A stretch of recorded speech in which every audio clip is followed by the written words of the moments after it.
Coronavirus, la pandemia. ¿Cuáles son los síntomas? ¿Cómo se transmite?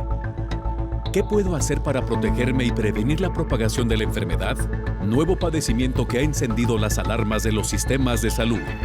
Coronavirus, la pandemia.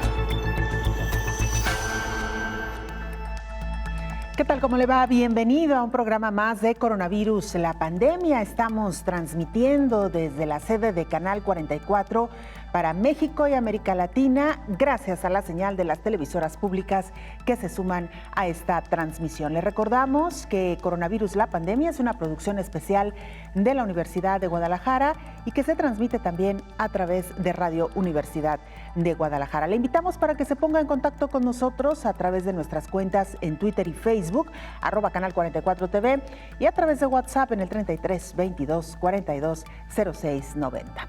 En algunos países como México inició ya la desescalada gradual en los diferentes estados y con base en un semáforo que ha operado también en otros países. En este momento, la mitad del país se encuentra en semáforo rojo, la otra mitad en semáforo naranja. ¿Qué significa esto? Que aquellos que están en color naranja comenzarán ya a tener algunas actividades, la reapertura de algunos negocios como plazas comerciales, centros deportivos, gimnasios, iglesias y por supuesto también algunas actividades productivas. De esto le estaremos hablando hoy a lo largo de esta hora. También le diremos cuál es la postura de la FDA respecto a dos medicamentos, el uso de la cloroquina y de la hidroxicloroquina. ¿Qué medidas se deben de tomar también una vez que la mayoría de la población poco a poco regresa a los centros de trabajo? Y nos referimos en varios países de América Latina. Hoy le estaremos hablando también de este tema. Hablaremos también de la donación de sangre, un tema importante en medio de la pandemia. Y viajaremos a Honduras y Chile para actualizar la información en estos dos países. Iniciamos nuestro tema central. Organismos internacionales delinean los protocolos para realizar cada una de las actividades laborales, económicas, sociales y recreativas con el fin de disminuir riesgos en esto que se le conoce como la nueva normalidad. Salvar vidas, reducir la transmisión del virus SARS-CoV-2 a través de acciones y medidas multisectoriales y estar preparados ante todo lo que pudieran enfrentarse los países fue el llamado que hizo la Organización Mundial de la Salud y la Organización Panamericana de la Salud desde el inicio de la pandemia.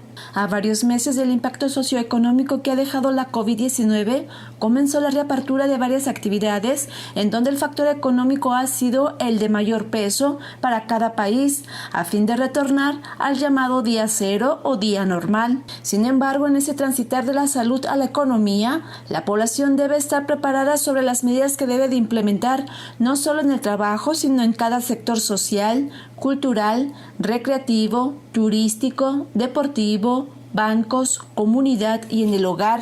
El riesgo de una actividad depende de varios factores. El nivel de afectación no puede ser predecible, sin embargo, el reto al día N es prevenir de nueva cuenta brotes y ascenso de casos en cada región de los países. La recomendación de los organismos internacionales ha sido evitar abrir espacios públicos en plena epidemia o ascenso. En cambio, una vez que muestren un descenso, abrir paulatinamente con protocolos específicos. Los Centros para el Control y la Prevención de Enfermedades han establecido una serie de protocolos para cada sector a fin de estar preparado y mantenerse seguro en lo individual, familiar y hacia los demás. Aunque los organismos internacionales advierten que no hay una forma de garantizar un riesgo cero de infección, es importante entender los riesgos potenciales y cómo adoptar diferentes tipos de medidas de prevención para protegerse y ayudar a reducir la propagación de COVID-19. Informó Isaura López Villalobos. Muchas gracias a nuestra compañera Isaura López. Vamos ahora a Ginebra, Suiza, sede de la Organización Mundial de la Salud. Nuestro compañero Antonio Broto, corresponsal de la agencia EFE y colaborador de este espacio, nos informa. Antonio, como siempre, un gusto saludarte. Adelante con la información. Hola, ¿qué tal? Buenos días a todo el auditorio de Canal 44. Como de costumbre, comenzamos con el recuento de casos de la Organización Mundial de la Salud, que confirma en el mundo ya más de 7,9 millones de contagios de COVID-19. Ello supone que ya al menos 1 de cada 1.000 personas en el planeta ha padecido la enfermedad, aunque más de la mitad de ellas se han recuperado ya. Los fallecidos ascienden a 434.367, más del 90% registrados en Europa y América, continente este último que se mantiene como la zona más afectada por la pandemia, con alrededor de 3,8 millones de infecciones.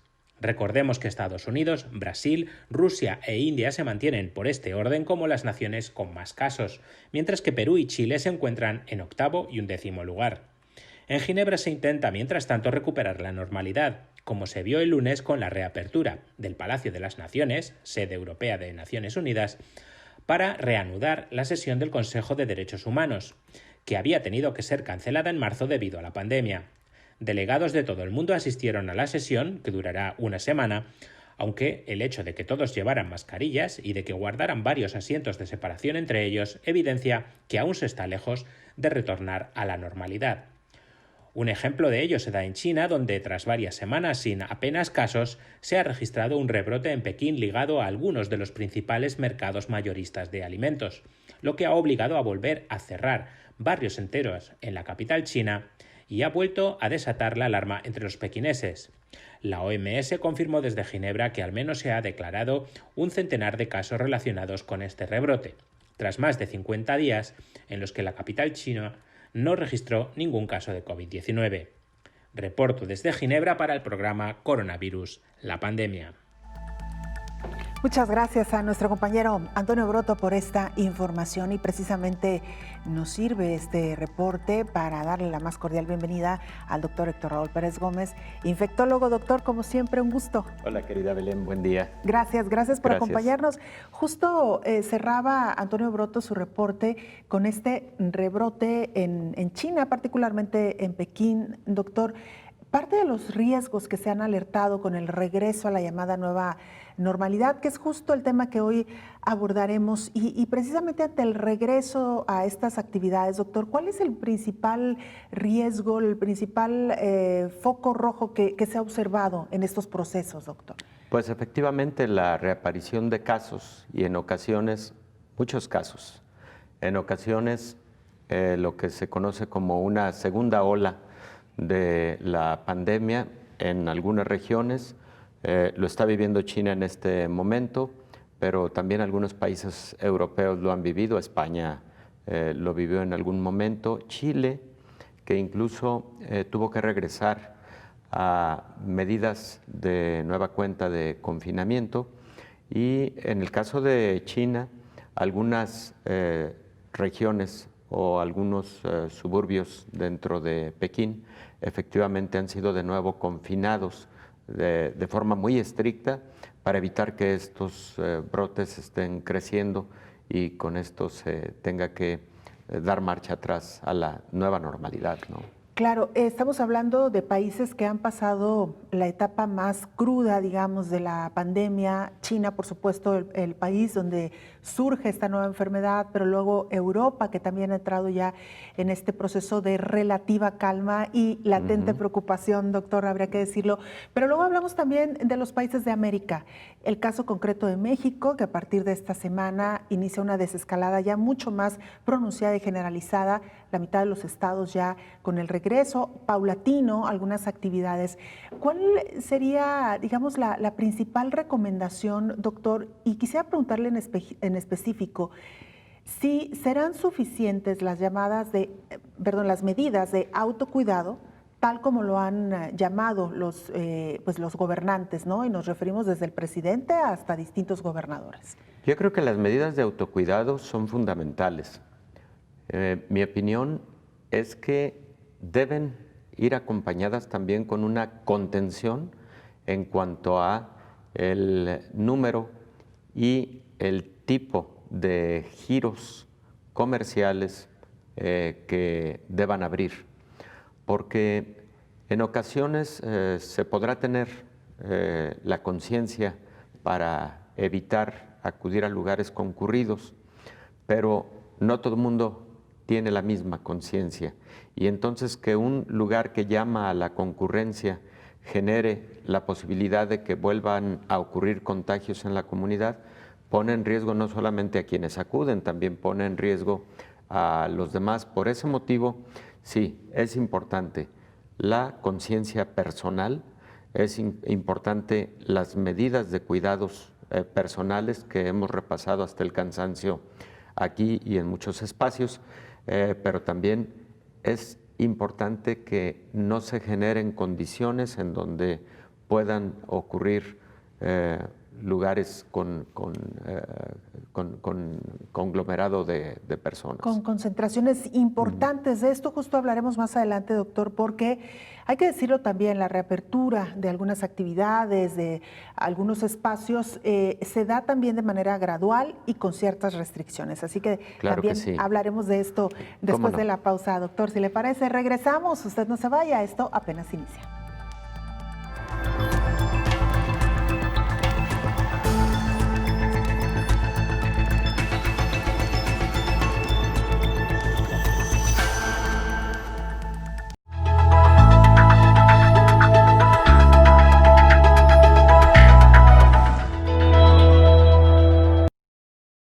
Desde el restaurante estamos manejando las medidas de bioseguridad exigidas por el Gobierno Nacional, donde manejamos la desinfección del calzado, el ingreso al restaurante solo para el lavado de manos. Despachamos desde el restaurante para llevar y hacemos despacho a domicilio. Cuando hacemos la entrega de los domicilios manejamos alcohol para tratar de disminuir un poco el riesgo. Es importante ser cuidadoso con estas medidas para evitar el contagio por el COVID-19 de las personas usuarias, de nosotros mismos.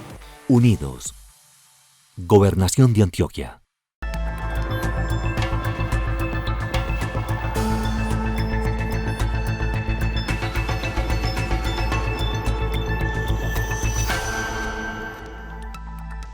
Estamos de regreso en este programa especial Coronavirus, la pandemia, y para los países que estén en una fase ascendente de contagios de COVID-19, la principal recomendación es el trabajo remoto, de acuerdo con el Banco Interamericano de Desarrollo. Este organismo detalla algunas recomendaciones de la vuelta al trabajo.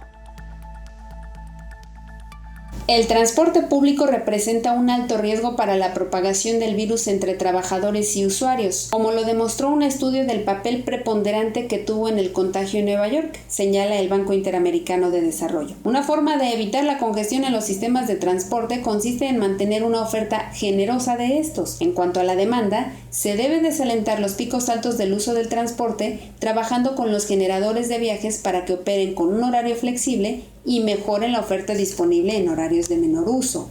Las acciones sugeridas para el teletrabajo contemplan lo siguiente: definir las personas y funciones que pueden o deben trabajar de manera remota, crear incentivos y métricas de trabajo por producto para actividades desde casa, promover reuniones a distancia con el uso de tecnología, garantizar la coordinación de actividades y tareas, facilitar la gestión de archivos. En los supermercados se recomienda desinfectar y limpiar los carritos, picaportes y superficies que tocan empleados y clientes, limpieza de pisos y mostradores, además de no operar secciones de autoservicio de comida. En el trabajo de oficina se aconseja registrar las entradas y salidas de personal de manera escalonada, usar un sistema con tarjeta en vez de huellas digitales, en cuyo caso debe de haber un dispositivo de desinfección, establecer el distanciamiento de 2 metros en el lugar de trabajo y áreas comunes, suprimir las reuniones de más de 15 personas, hacer un seguimiento y trazabilidad de personas con síntomas e infectadas, realizar tomas aleatorias de temperatura al personal, priorizar el transporte de personal en vehículos de baja ocupación, informó Elizabeth Ortiz. Hay que decir también que se han diseñado ya distintos protocolos de parte de las empresas, pero también de parte de los gobiernos e incluso de las instituciones de salubridad para informar a los ciudadanos que tendrán próximamente que regresar a sus centros de trabajo.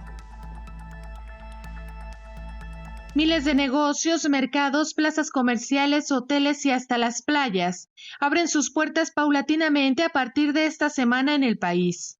El presidente de México, Andrés Manuel López Obrador, dio a conocer un decálogo para enfrentar esta nueva realidad, en la que destaca sobre todo el optimismo, una actitud espiritual, bajar de peso y vivir sin estrés. Por su parte, los estados de la República buscan crear protocolos para reactivar la economía del país.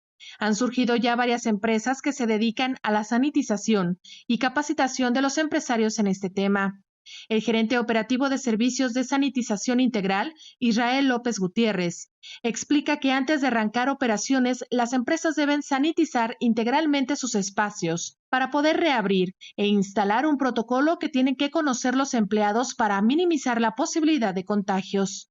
Debes de tener un protocolo, que eso es lo que estamos haciendo, enfocándonos mucho en eso. Todos los restaurantes y hoteles deberían tener un protocolo desde antes, desde la apertura. Debe de haber un protocolo de limpieza. Como la mayoría no lo tienen, los estamos haciendo casi desde cero. Estamos armando su protocolo de limpieza para poder cumplir con las especificaciones.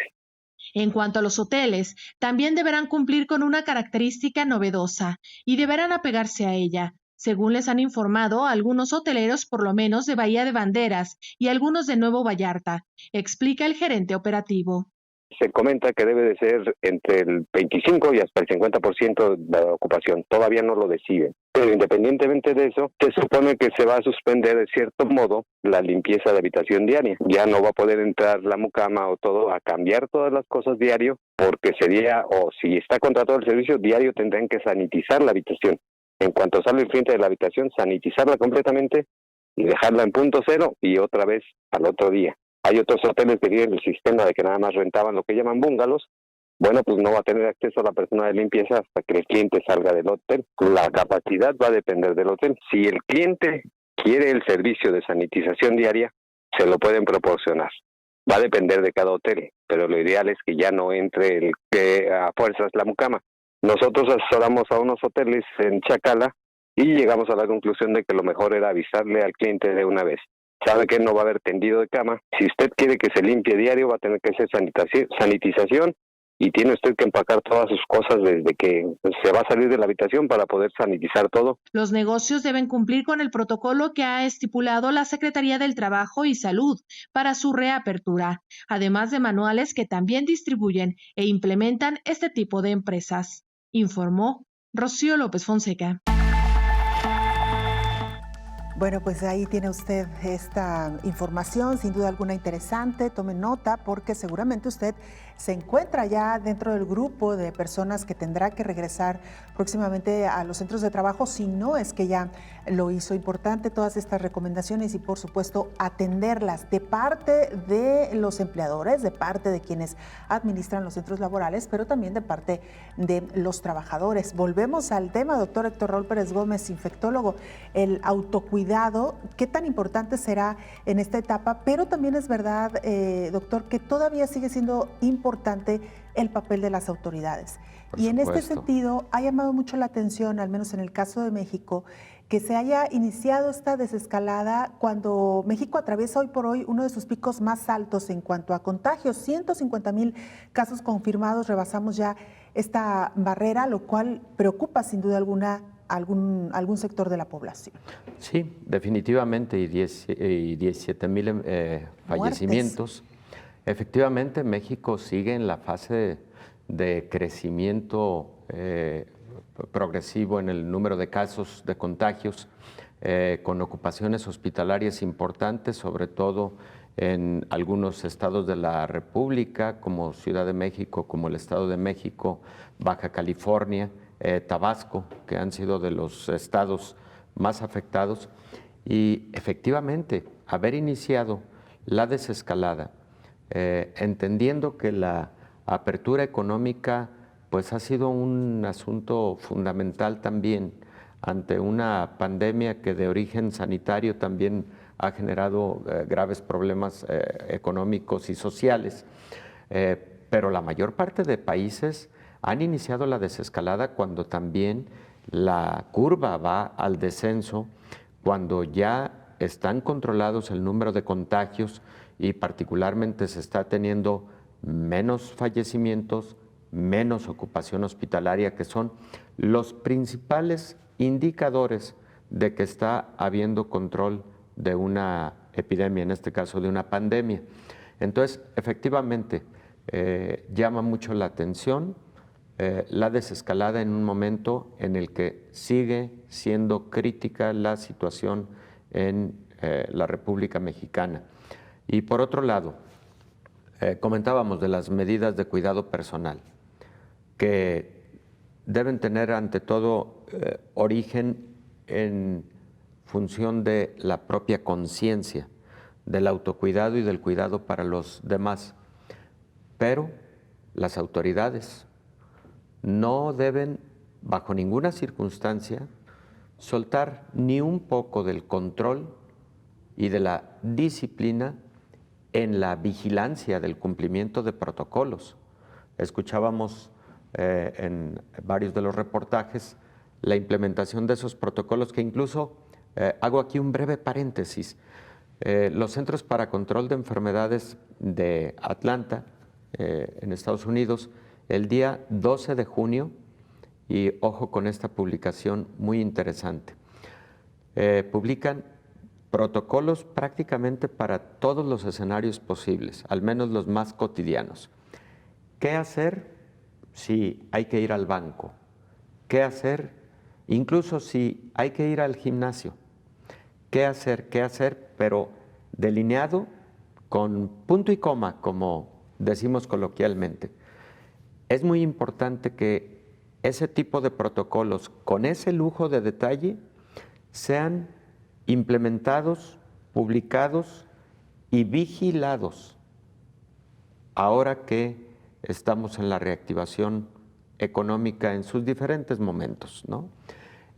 Porque de otra manera se puede relajar de igual forma la disciplina y alguien puede llegar a un espacio público guardando todas las medidas de protección personal, sí, pero si en ese espacio público le hace un restaurante, no tienes pleno cuidado de que todos los meseros están utilizando el cubrebocas, cubriendo adecuadamente nariz y boca, evitando estar llevando sus manos a la vía respiratoria, etcétera, bueno, ahí tenemos ya un riesgo.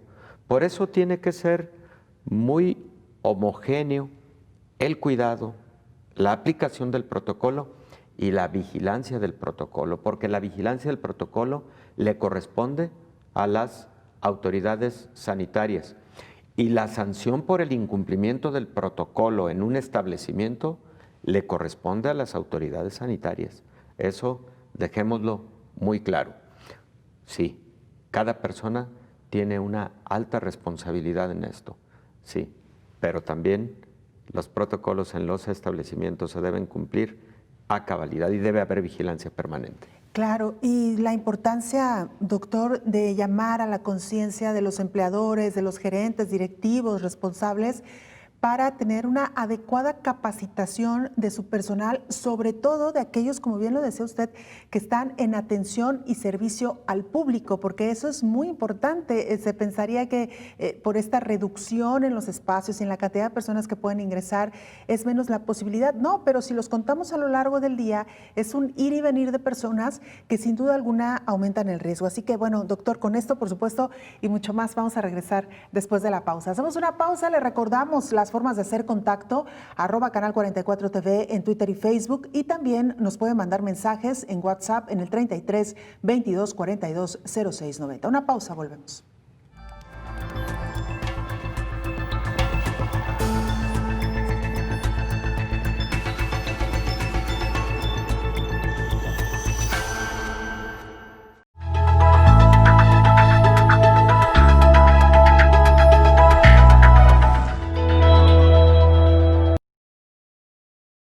Bueno, el protocolo de bioseguridad que asumimos acá en el parqueadero es algo que hacemos por seguridad de los empleados y de nuestros clientes.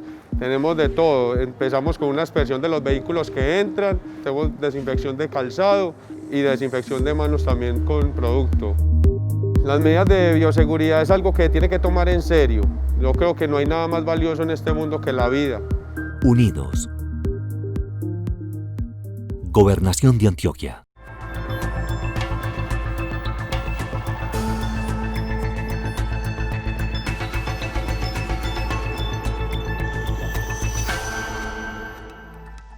Nuestra compañera Edith Venegas, reportera del canal Bio Bio en Chile, muy pendiente, por supuesto, de lo que sucede en su país respecto a esta pandemia, y nos presenta el más reciente informe. Edith, te saludamos y te escuchamos. Adelante con la información. ¿Cómo están? Los saluda Edith Venegas desde Chile para informarles y contarles los últimos avances, las últimas noticias del COVID-19 en nuestro país. El fin de semana que recién pasó fue clave para las nuevas medidas implementadas por el gobierno del presidente Sebastián Piñera.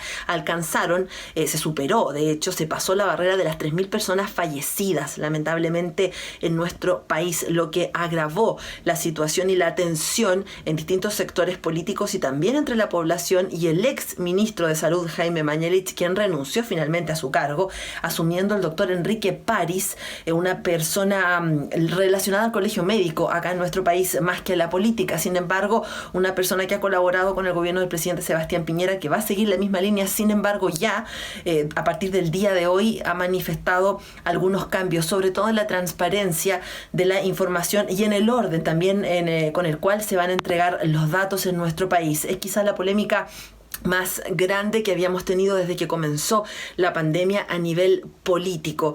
También durante la jornada de hoy se extendió por 90 días más el estado de catástrofe en Chile, que ya había cumplido los 3 meses establecidos por el gobierno. El regreso a clases es uno de los temas que se le consultó al nuevo ministro. Aún está pendiente, no se va a adelantar ninguna materia con respecto a este tema, que va a ser una conversación entre el Ministerio de Salud, el gobierno y también el Ministerio de Educación. Así que por el momento permanecen las clases a distancia, lo mismo en las distintas universidades e institutos de nuestro país. Continúa la preocupación en la región metropolitana, en Santiago de Chile, donde se concentran la mayor cantidad de casos, alcanzándose a diario incluso los más de 2.000 casos de personas contagiadas. De hecho, se ha llegado incluso a tener cerca de 6.000 personas contagiadas por día. Hay preocupación, por supuesto, en todo el país, pero de manera muy especial las autoridades están pendientes de lo que pasa en la región metropolitana, donde permanece una cuarentena prácticamente total. Desde Chile les informa Edith Venegas. Muchas gracias a nuestra compañera Edith Venegas y por supuesto aprovechamos para enviar un saludo a todos nuestros hermanos en Chile que nos siguen precisamente a través de esta televisora Bio Bio de Chile, el canal 9 televisora pública. Y mire, hemos hablado también aquí en diferentes momentos, en diferentes ocasiones sobre los medicamentos que hoy están disponibles para tratar a pacientes con COVID-19. Mencionar que todavía no se encuentra un fármaco específico para tratar estas enfermedades, pero sí que se ha encontrado que algunos de los que ya existen en el mercado ayudan en el tratamiento para enfermos con COVID-19. La FDA en Estados Unidos ya no avala el uso de emergencia de la cloroquina e hidroxicloroquina. Escuchemos el siguiente reporte. La Administración de Drogas y Alimentos de Estados Unidos, FDA, revocó la autorización del uso de emergencia para administrar cloroquina e hidroxicloroquina para tratar a pacientes hospitalizados con COVID-19. La agencia estadounidense determinó que los criterios legales para permitir la autorización del uso de emergencia de estos medicamentos contra el coronavirus ya no se cumplen. La FDA expuso que la cloroquina e hidroxicloroquina probablemente no son efectivos en el tratamiento. Sin mencionar específicamente el estudio, la FDA señaló que análisis recientes de un gran ensayo clínico aleatorio en pacientes hospitalizados indican que una población similar a la que recibió los medicamentos demostraron que la hidroxicloroquina no mostró ningún beneficio en la mortalidad o en acelerar la recuperación. Datos nuevos señalan que la dosificación sugerida para la cloroquina e hidroxicloroquina es poco probable que maten o inhiban al virus que causa la COVID-19. Si bien los ensayos clínicos adicionales continúan analizando el beneficio potencial de ambos tratamientos, la autorización ya no es apropiada, expuso la FDA. Actualmente, la Organización Mundial de la Salud incluye ambos medicamentos en el ensayo clínico Solidaridad. Son tratamientos recomendados por los presidentes de Estados Unidos, Donald Trump, Jair Bolsonaro de Brasil y Nayib Bukele de El Salvador, informó Elizabeth Ortiz. Gracias a nuestra compañera Elizabeth Ortiz. Un informe más, un reporte más de la FDA en este caso con relación a estos medicamentos que han resultado sin duda alguna polémicos. Regresamos a la charla con el doctor Héctor Raúl Pérez Gómez, infectólogo. Doctor, hablábamos ya de las medidas que tenemos que tomar en esta desescalada y en el regreso a la llamada nueva normalidad. Hablábamos de restaurantes, hablábamos de los centros laborales, pero hay otros espacios que poco a poco están abriendo y pienso, por ejemplo, en los gimnasios, doctor, que ha sido un tema bastante polémico, algunos de ellos ya también reabriendo a partir de esta semana. Bueno, efectivamente, con un porcentaje de reducción respecto del cupo, 25% en algunos estados de la República Mexicana, como el caso del estado de Jalisco, y esto con el propósito pues, de evitar la cercanía a menos de 1.5 metros entre persona y persona por lo menos, porque además hay que recordar que en el gimnasio frecuentemente se está con una respiración más acelerada por razones obvias. En el gimnasio también frecuentemente ocurre que se expectore fisiológicamente por razón también propia del ejercicio. Por razón propia del ejercicio se puede tener un acceso de tos sin estar enfermo. Pero todos esos momentos pueden representar un riesgo adicional. Por eso ha sido tan polémico lo relativo a los gimnasios. En las guías de los Centros para Control de Enfermedades, publicadas el 12 de junio, por ejemplo, se habla de que en el gimnasio será fundamental el uso de cubrebocas. Sí será fundamental la reducción al máximo posible del número de personas presentes en el área de gimnasio y de la sanitización continua, pero además inmediata después de la utilización de alguno de los equipos, de alguno de los aparatos. La sugerencia también es el uso de guantes.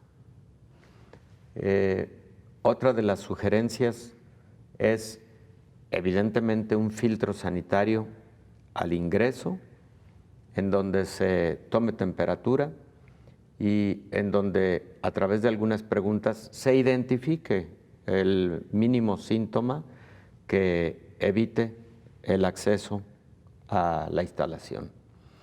En los gimnasios pueden ocurrir también diversos momentos que ante una persona asintomática pueden representar un riesgo de transmisión. Las superficies, cada vez se encuentra evidencia de menos riesgo de transmisión a través de las superficies, pero lo sigue habiendo. Es evidente que la transmisión por vía respiratoria persona a persona es el mecanismo de mayor celeridad en la transmisión de esta enfermedad, pero se ha demostrado que superficies y particularmente las que tienen los aparatos de gimnasio, algunos de ellos, por ejemplo, tienen manivelas cubiertas con materiales plásticos y en el plástico el virus puede permanecer viable incluso durante 24 horas, viable durante 24 horas y puede permanecer, durante 72 horas, aunque a títulos de mayor riesgo de transmisión durante 24 horas, ¿no?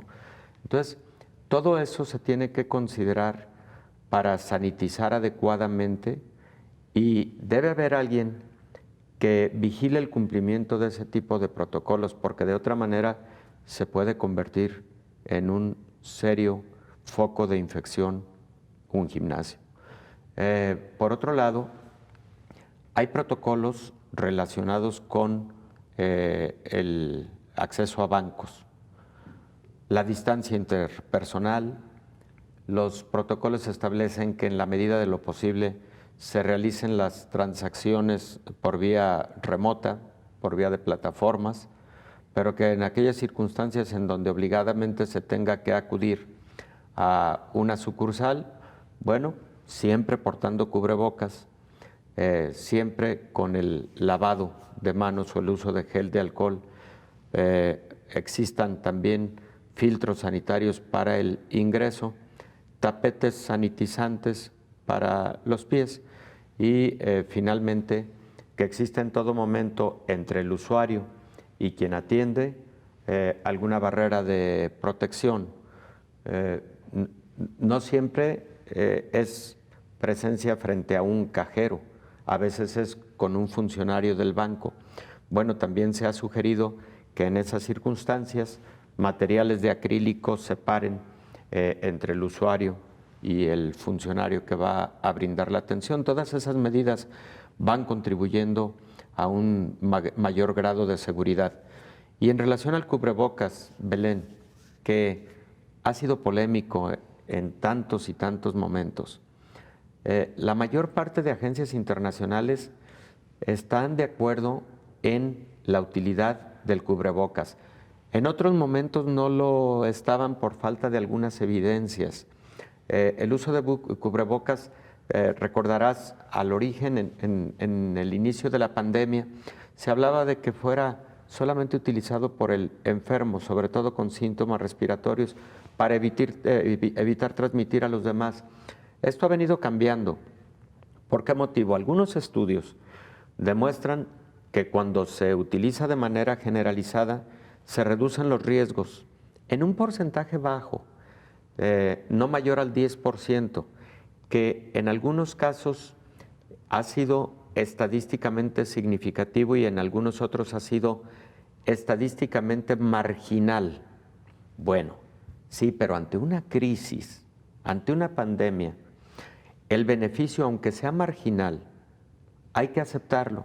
Claro. Sobre todo tratándose de un insumo tan barato, un insumo que además es fácil de manejar, que no es difícil de adquirir, ya lo hemos visto, porque además es válido la fabricación casera de cubrebocas, nada más con ciertos lineamientos que también ya hemos platicado en este espacio. Y finalmente, hay que recordar que las personas asintomáticas infectadas con SARS-CoV-2 también transmiten la enfermedad y eso está plenamente demostrado.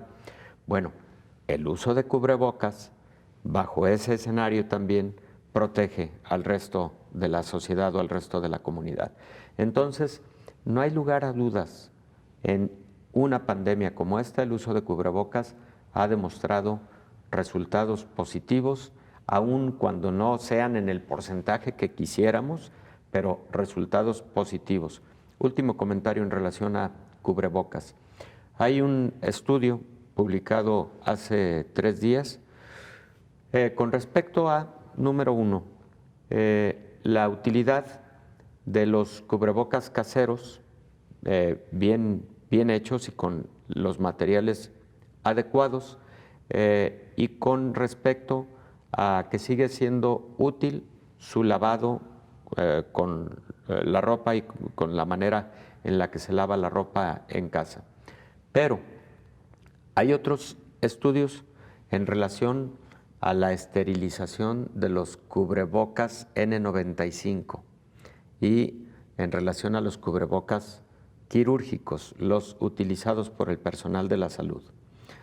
Se ha demostrado que su reesterilización, sobre todo con algunos materiales, disminuye hasta en 10 puntos porcentuales su eficacia. Por eso es posible que muy pronto vuelva a haber recomendaciones de parte de la Organización Mundial de la Salud para no reesterilizar cubrebocas N95. En ese estudio, fueron sometidos a un mecanismo de esterilización. No son todos los mecanismos iguales, pero el reducirles un 10% su capacidad para evitar la transmisión, pues es significativo y es probable que pronto aparezcan algunas recomendaciones al respecto. ¿Cómo hemos aprendido, doctor, con este nuevo virus y por supuesto también en los diferentes estudios que se hacen de todos los elementos que convergen hoy por hoy en esta pandemia. Vamos a regresar después de la pausa, doctor, con otros dos aspectos de la vida social que la gente también nos ha preguntado mucho. ¿Qué pasa con las reuniones familiares? Si podemos ya empezar a visitar en grupos pequeños algunos amigos, algunos familiares, ¿en qué condiciones son las más adecuadas? Y otro gran tema, los viajes. Con esto regresamos después de la pausa. Muy bien.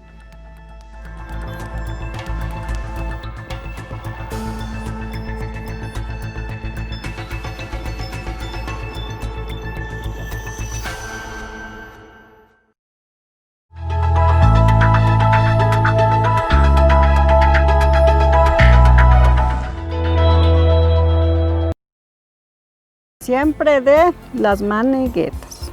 He aprendido, no crean que no. Cuando yo llego del pueblo, que voy al banco, al súper, llego a la casa, me quito la ropa, me meto a la ducha, otra vez me he visto con ropa limpia. Me he cuidado manteniendo el tapabocas, lavado de manos, usando el gel, el alcohol y midiendo la distancia. Unidos. Gobernación de Antioquia.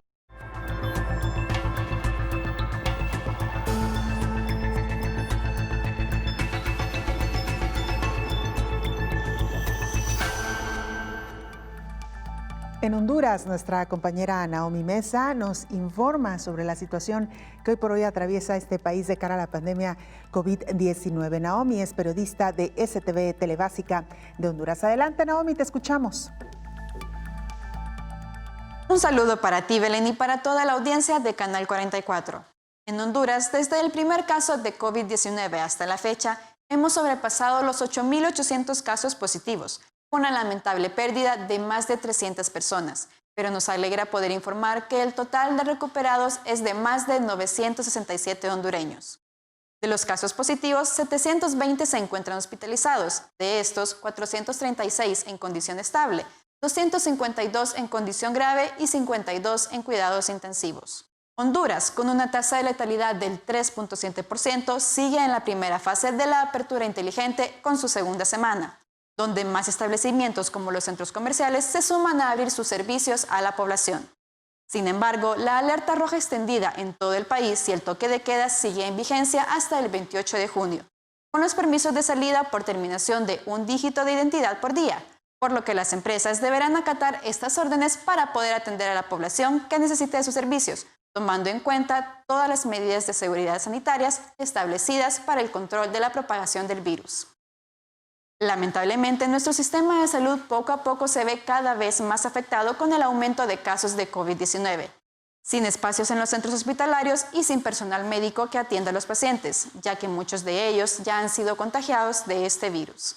Debido a la falta de insumos de protección y espacios adecuados para el tratamiento de los pacientes, los médicos se ven en la necesidad de hacer un alto a sus labores para demandar el abastecimiento necesario para poder combatir esta pandemia en nuestro país. Han pasado 3 meses desde que se recibió el primer caso en el país y el médico especialista Carlos Umaña, presidente de la Asociación de Médicos del Instituto Hondureño de Seguridad Social en San Pedro Sula, afirma que Honduras está por entrar a la fase 5 de la pandemia del COVID-19.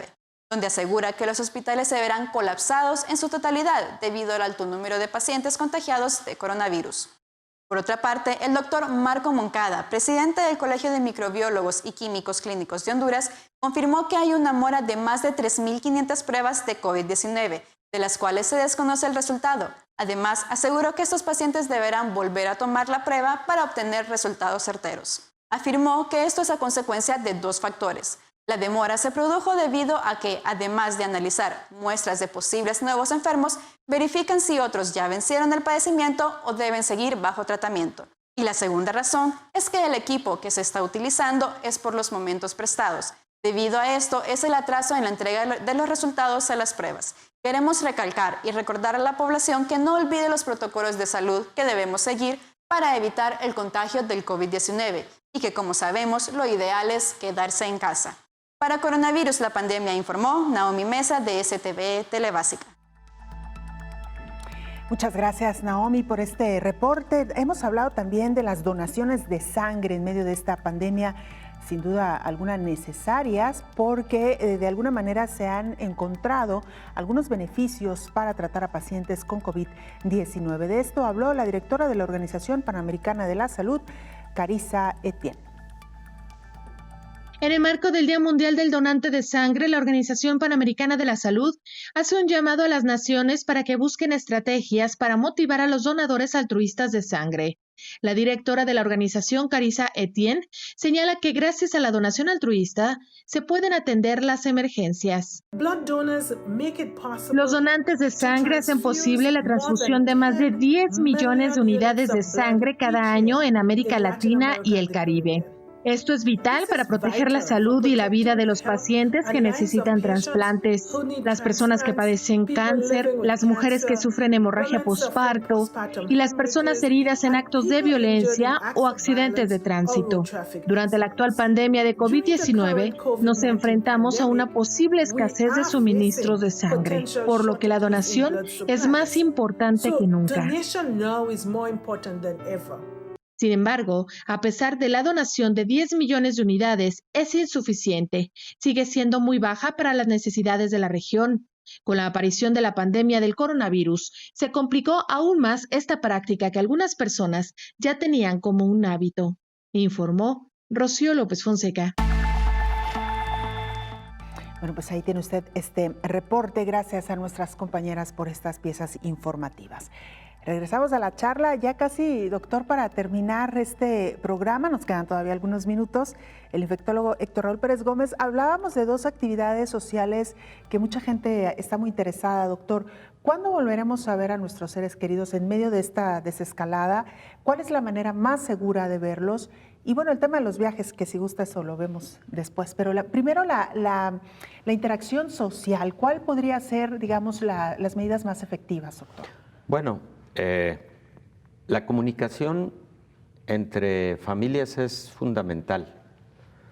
Lo primero que se tiene que explorar y además hablar con la mayor honestidad es cuánto se ha cuidado cada núcleo familiar de no salir, de protegerse al salir o de haber salido exclusivamente a situaciones necesarias. Ante esa buena comunicación y honesta comunicación, entonces se puede considerar el que pueda haber alguna reunión familiar, preferentemente no mayor a 15 personas, preferentemente en espacios abiertos y preferentemente en espacios cuya dimensión asegure al menos una distancia de, se ha dicho 6 pies, es 1.8 metros aproximadamente. Si son 2 metros, mejor, dicen los Centros para Control de Enfermedades y la Organización Mundial de la Salud. Portando cubrebocas, lavando las manos frecuentemente durante la convivencia, durante la reunión. La duración de la misma, digamos, no ha sido establecida como algo cuadrado, pero si son reuniones no extensas, mucho mejor. Si son reuniones preferentemente para identificar cómo nos encontramos y ponernos al día, mucho mejor. Pero todo se sustenta en la confianza y en la honestidad entre unos y otros. Y esa situación, bajo esos principios, creo que puede darse ya en cualquier momento. Por otro lado, hay que tener en cuenta que a veces tenemos a un ser querido que ha estado bajo resguardo absoluto, muy disciplinado, porque tiene alguna enfermedad debilitante, inmunológicamente debilitada, que propicia mayor riesgo de COVID. Entonces, hay que tener eso en cuenta cuando hablamos de visitar a nuestro adulto mayor. Cuidado, con ese tipo de detalles. Si no tenemos la certeza de que no lo vamos a poner en riesgo, guardemos mejor la distancia física, no afectiva. La afectiva la podemos mantener de muchas maneras, ¿no?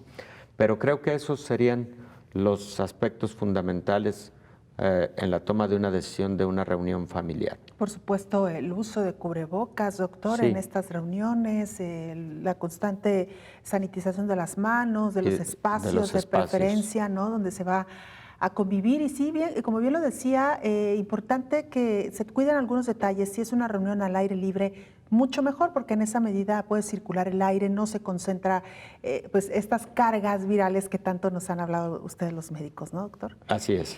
¿Qué pasa con los viajes, doctor? ¿Cuándo y cómo? Los viajes son un asunto muy complejo en una epidemia, durante una pandemia. Pues lo primero que se tiene que identificar es si al sitio a donde voy a viajar existe ya algún buen grado de seguridad en cuanto al escenario que está viviendo dicho lugar, dicho destino. Hay veces que ni siquiera requiere de tanto análisis porque dicho destino está cerrado, claro, así de fácil. Y muchos países tomaron ese tipo de decisiones de cerrar viajes en una y otra dirección. Creo que fueron muy buenas medidas, dicho sea de paso, pero cuando ya hablamos de destinos que han tenido la apertura porque ha bajado la frecuencia de transmisión de la enfermedad y hay control de la pandemia, bueno, se tienen que tomar en cuenta varias cosas. Preferentemente no viajes de placer. El viaje debe tener como propósito algo estrictamente necesario. Esa es la recomendación por ahora. Tercero, preferentemente hay que repasar y hay que pedirle tanto a la compañía aérea la información de los protocolos que están utilizando para la reducción de los riesgos y también esto mismo visualizarlo para el hotel en el que una persona se va a hospedar. La mayor parte de hoteles han cerrado áreas comunes como piscinas, etcétera, en donde puede haber mayor riesgo de transmisión y llevan a cabo los protocolos relativos al cuidado en los restaurantes del hotel. Pero también no perder de vista el identificar si están siguiendo protocolos para la adecuada sanitización de las habitaciones, la utilización de los sanitizantes apropiados, la disponibilidad de gel de alcohol en áreas comunes y de buenas instalaciones respecto de sanitarios para el lavado frecuente de las manos. También lo que comentábamos con relación a que quien atiende al público tenga una barrera de protección. Eso protege a ambos. Y finalmente, la recomendación que hacen los Centros para Control de Enfermedades es que todo lo que puedas hacer en línea y lo tengas resuelto en línea previo al viaje, para con esto evitar el mayor contacto posible con el propio personal de la línea aérea, del hotel, etcétera, realízalo en línea con la debida oportunidad. Esas son en general las recomendaciones, pero todavía sigue siendo prioritario el que el viaje sea por motivos estrictamente necesarios.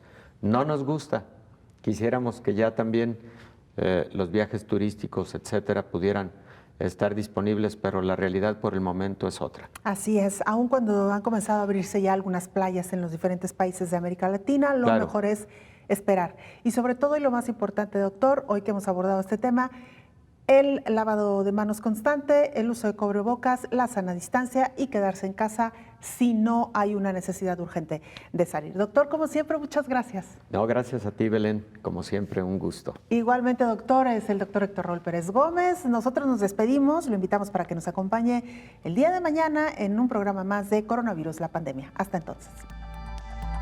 Coronavirus, la pandemia.